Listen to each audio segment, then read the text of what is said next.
This is, this is a new anatomy tutorial presented by the S.H. Charles A.B. with reference Atlas of Neuroanatomy by Frank H. Netta, Jonas Craig, and James Perkins.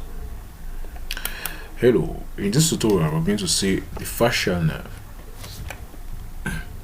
And now the fascial nerve, it has a sensory and a motor origin. So you need to know that the fascial nerve is going to have both sensory and motor nuclei.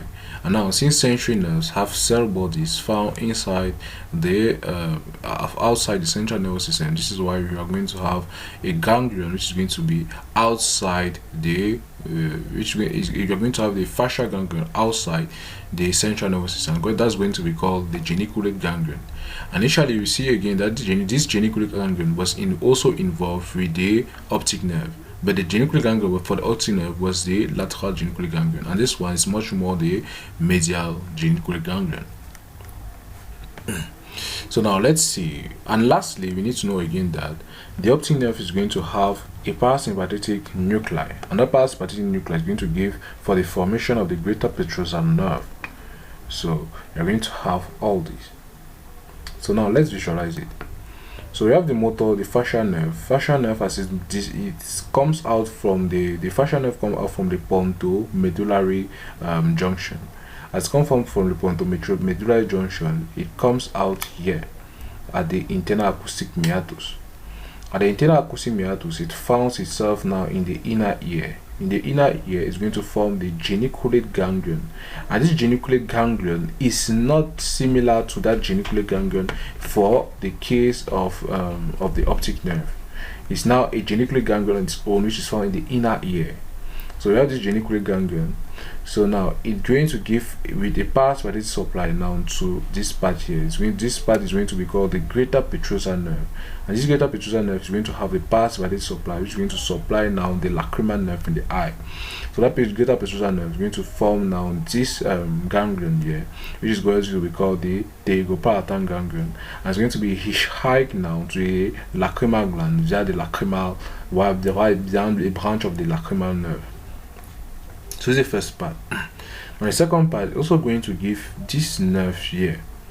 So this part is fascial nerve of the geniculate ganglion. This nerve here is going to be called another nerve. This nerve part here is going to give this part here, which is also going to go to this portion here.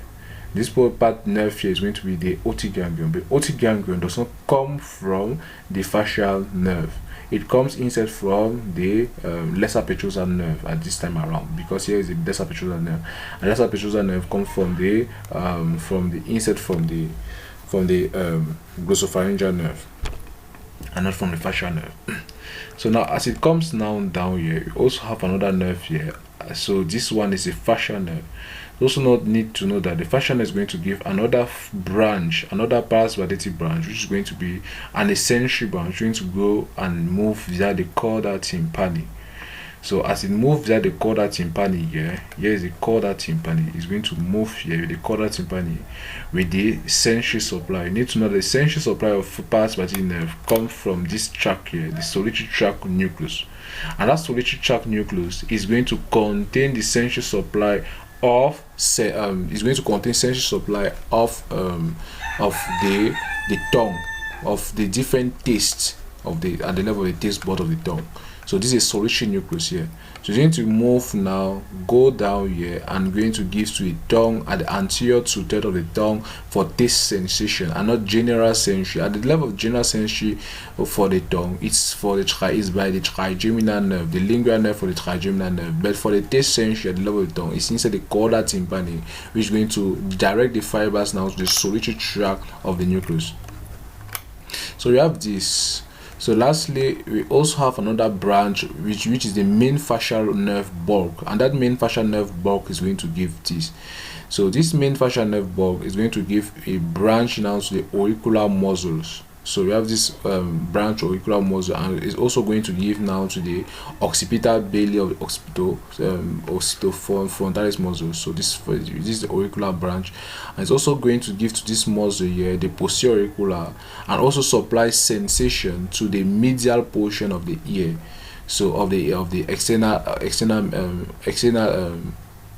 is also going to supply to the medial portion of the external auricular meatus, so or the external canal. But the lateral portion of external canal with the pinna is going to be supplied by, with the inner portion of the pinna is going to be supplied by the vagus nerve. So now as it descends again, it's going to separate it into 5 main nerves. We have one of these nerves going to be called the temporal branch. This nerve is going to call the zygomatic branch. This nerve is going to call the buccal branch. This is going to call the marginal mandibular, and this last one is going to be called the cervical branch. All of them are going to insert to supply the different muscles at the level of the head, and some muscle at the level of the neck consisting of the plexisma, and another muscle here is going to be the posterior belly of the digastric. So these are the muscles which are involved now with the supply by the fascial nerve. So from here we've seen all the main things involved with the fascial nerve, with all the muscles involved here. So now at the temporal branch is going to supply the muscles which is mostly above, which are mostly located around the eye. The zygomatic branch are going to supply the muscles which are mostly located around the nose. The buccal branch around the mouth. The marginal mandibular branch below the mouth at the level of the mental protuberance. And lastly, the cervical branch supplying the posterior belly of the digastric, also supplying the platysma muscles. So this is the main function of the fascial nerve. Again, the chorda tympani also have another fiber. So as the chorda tympani descend with the tongue part, is going to give the parasympathetic fiber, which is going to enter now into the submandibular ganglion. And the submandibular ganglion are going to be the fibers moving from the submandibular ganglion are going to be hitchhiked by the fibers of trigeminal nerve. And this fiber of trigeminal nerve going to this glands here are going to be the sublingual branch of the trigeminal nerve, and this other branch here is going to be the submandibular branch of the trigeminal nerve. So all of them are going to supply now the sublingual gland and the submandibular gland. So from here we've seen all the different constituents of the fascial nerve, and I say thanks for your kind attention.